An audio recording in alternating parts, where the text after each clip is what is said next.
Jannik Sinner in danger of having played last Grand Slam match for next 2 years. Near's possible doping ban hearing. Jannik Sinner's CS hearing is scheduled for April 16 to 17, and if the decision goes against him, he could receive a ban of up to 2 years.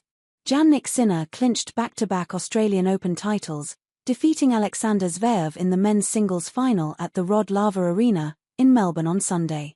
In a rather one-sided affair, Sinner came out on top in a 6-3, 7-6, 6-3 victory. Sinner's successful title defense campaign saw him defeat Nicolas Jarry, Tristan Schoolkate, Marcos Giron, Holger Rune, Alex de Minaur.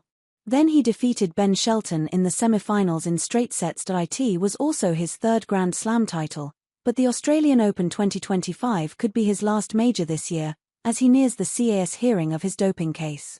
The Italian's hearing is scheduled for April 16 to 17, and if the decision goes against him, he could receive a ban of up to 2 years. During his post-match press conference after defeating Zverev, Sinner was asked about his upcoming hearing. He said, "Tough to say. I'm not thinking about it at the moment. I just came off an amazing run here.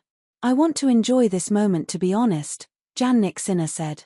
"And yes, the hearing, now we know the date, and that's it. Right now, I want to enjoy this moment."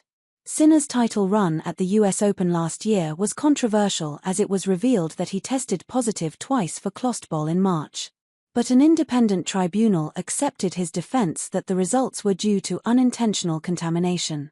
According to the Italian, the steroid entered his system when his physio used a spray to treat a cut, and then provided a massage and therapy. The controversy also saw Sinner fire his physiotherapist Giacomo Naldi and athletic trainer Umberto Ferrara at the end of August last year.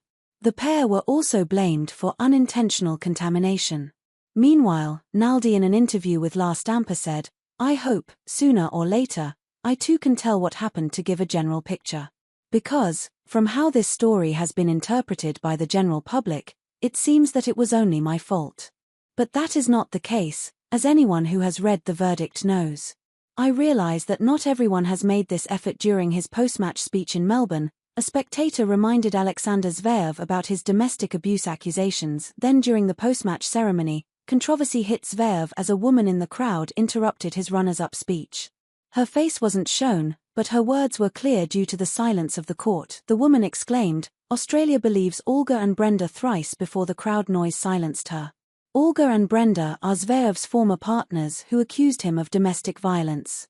Zverev didn't respond to the spectator but was visibly taken aback as he didn't expect it. Australian Open defends Alexander Zverev.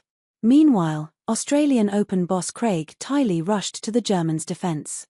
Speaking on Monday, he said, "I thought that Alex Zverev gave us all a lesson on how you respond to disruption, and he has moved. He has got a great deal of humility and empathy behind the scenes. He treats the staff extremely well.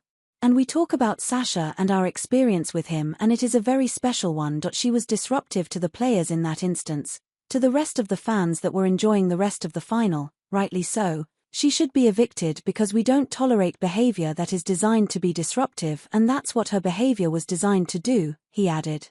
Meanwhile, Zverev had an angry response during the post-match conference, when he was asked about the spectator's words. He said, "I think there are no more accusations. There have not been for the last 9 months now. Look, good for her.